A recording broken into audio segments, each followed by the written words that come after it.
Hello everyone, आज हम पढ़ेंगे चैप्टर नंबर 13 ठोसों का पृष्ठीय क्षेत्रफल एवं आयतन, है ना। ठोसों का पृष्ठीय क्षेत्रफल एवं आयतन। तो सबसे पहले हमें पढ़ना है ठोसों के बारे में पढ़ना है, ठीक है ना। तो ठोसों में आते हैं हमारे पास घन, घनाभ, बेलन, शंकु, गोला, अर्धगोला। जो आपके सिलेबस में है यही है। और आगे है शंकुछिन्नक, ठीक है ना। तो नंबर 1 स्टार्ट करते हैं घन। क्या स्टार्ट करते हैं बेटा? घन। घन आपने लूडो देखा है, लूडो का पासा देखा होगा, देखा है लूडो का पासा। लूडो का पासा एक घन है। लूडो के पासे कितने फलक होते हैं? 6। क्या होते हैं? 6 फलक होते हैं। ये उसके पृष्ठ होते हैं। कितने पृष्ठ होते हैं? 6 पृष्ठ होते हैं। आ रही बात नहीं आ रही है?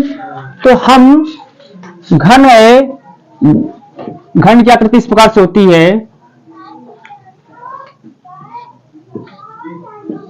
ठीक है ना। इसमें प्रत्येक कोण की लंबाई बराबर होती है। प्रत्येक कोण की लंबाई क्या होती है? बराबर होती है। अर्थात इसकी सभी भुजाएं बराबर होते हैं। 6 पृष्ठ होते हैं। 6 के 6 पृष्ठ के क्षेत्रफल बराबर होते हैं, ठीक है ना। इसका हम आयतन निकालेंगे। आयतन होता है भुजा के पावर 3। भुजा के पावर क्या? 3। अरे बस नहीं आ रही है। अगर मान लेते इसकी भुजा ए है, भुजा क्या मान लिया हमने? ए है, तो आयतन हो जाएगा ए के पावर 3। इसका पृष्ठीय क्षेत्रफल हो जाएगा, पृष्ठीय क्षेत्रफल कितने पृष्ठ होते हैं? 6 पृष्ठ होते हैं। हर एक पृष्ठ बराबर होते हैं। एक पृष्ठ एक वर्ग के रूप का होता है कि नहीं होता? वर्ग का क्षेत्रफल क्या होता है? भुजा स्क्वायर। कितने वर्ग हो जाएंगे उसमें? 6 हो जाएंगे। तो 6 बार स्क्वायर, 6 बार वर्ग का क्षेत्रफल जोड़ देंगे। तो एक वर्ग का क्षेत्रफल ए स्क्वायर, 6 वर्ग का क्षेत्रफल 6a स्क्वायर, तो बन जाएगा 6a स्क्वायर। हो गई आगे बात समझ गई। तो घन है, क्वेश्चन आ जाए घन का पृष्ठीय क्षेत्रफल निकालो। पृष्ठीय क्षेत्रफल हो जाएगा 6a स्क्वायर। आयतन निकालिए, भुजा के पावर 3, ठीक है ना। मात्रक हो जाएगा मात्रक के पावर 3। अगर मीटर में है मीटर के पावर 3, सेंटीमीटर में है सेंटीमीटर के पावर 3, मिलीमीटर में है मिलीमीटर के पावर 3। पृष्ठीय क्षेत्रफल में क्या है? 6a स्क्वायर, स्क्वायर के रूप का है। इसका हो जाएगा मात्रक स्क्वायर। मात्रक स्क्वायर का मतलब मीटर में है तो मीटर स्क्वायर, सेंटीमीटर में है सेंटीमीटर स्क्वायर, मिलीमीटर में है मिलीमीटर स्क्वायर। बात समझ में आ गई? कोई दिक्कत तो नहीं?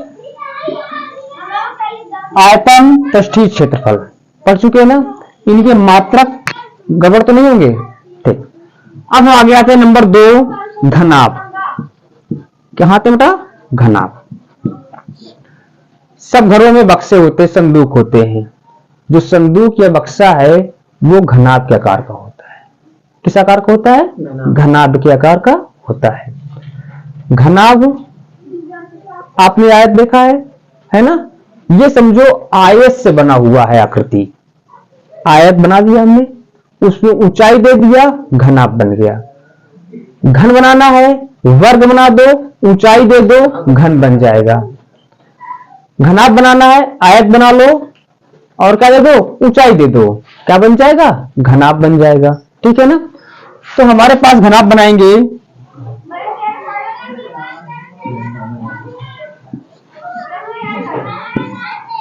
ये हमारे पास घनाभ है, ठीक है ना। ठीक से नहीं बना। अगर हम मान लेते हैं भुजा को लंबाई l, ये भुजा हमारे पास क्या मान लिया? लंबाई है। ये भुजा हमारे पास चौड़ाई है b और ये भुजा हमारे पास ऊंचाई है h, ठीक है ना। क्लियर? इसका आयतन क्या हो जाएगा? आयतन हो जाएगा लंबाई गुणे चौड़ाई गुणे ऊंचाई। लंबाई गुणे चौड़ाई गुणे ऊंचाई। आ रही बात नहीं आ रही? आयतन हो जाएगा लंबाई गुणे चौड़ाई गुणे घनाभ का आयतन क्या हो जाएगा बेटा? आयतन हो जाएगा लंबाई गुणे चौड़ाई गुणे ऊंचाई। ठीक है ना? लंबाई चौड़ाई ऊंचाई। अगर हम लंबाई को L मान लें, चौड़ाई को B मान लें, ऊंचाई को कैसे मान लें, तो हमारे पास L गुणे B गुणे H हो जाएगा LBH। आगे बात समझ गई?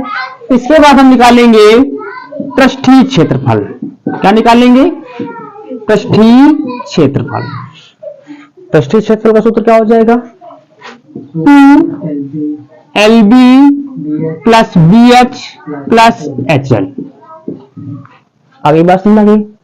लेकिन ये क्वेश्चन सूत्र हमें याद होने में मुश्किल है थोड़ा सा, है ना? सूत्र याद करना थोड़ा सा मुश्किल है, तो सूत्र याद नहीं करना, केवल समझना है। हमारे पास एक कमरा काल्पनिक कर लो, कल्पना करो एक कमरा है ना? कमरा में फर्श होती है, छत होती है ना? और चारों तरफ क्या होती है? दीवार होती है ना? आमने सामने की दीवार के क्षेत्रफल बराबर होते हैं, बराबर होते हैं ना? अगर इस तरफ का क्षेत्रफल इस तरफ का क्षेत्रफल दोनों क्या हो जाएंगे? बराबर हो जाएंगे। फर्श का छत का क्षेत्रफल क्या हो जाएगा? बराबर हो जाएगा। इस साइड की दीवार क्षेत्रफल उस साइड की दीवार क्षेत्रफल क्या हो जाएंगे? बराबर हो जाएंगे। हो जाएंगे कि नहीं जाएंगे? तो हमारे पास फर्श पे मान लो लंबाई चौड़ाई होती है, फर्श में क्या है? लंबाई और चौड़ाई है, तो फर्श का आयतन क्या क्षेत्रफल क्या हो जाएगा? लंबाई गुणे चौड़ाई। फर्श का क्षेत्रफल क्या हो जाएगा? लंबाई गुणे चौड़ाई। तो फर्श का हो जाएगा L गुणे B। आगे बात समझ आ गई? छत का भी यही हो जाएगा L गुणे B। हाँ, तो फर्श का क्षेत्रफल और छत का क्षेत्रफल दोनों बराबर रहेंगे। फर्श में क्या होती है? लंबाई और चौड़ाई, है ना? अगर फर्श में लंबाई चौड़ाई है तो छत में भी क्या हो जाएगी? लंबाई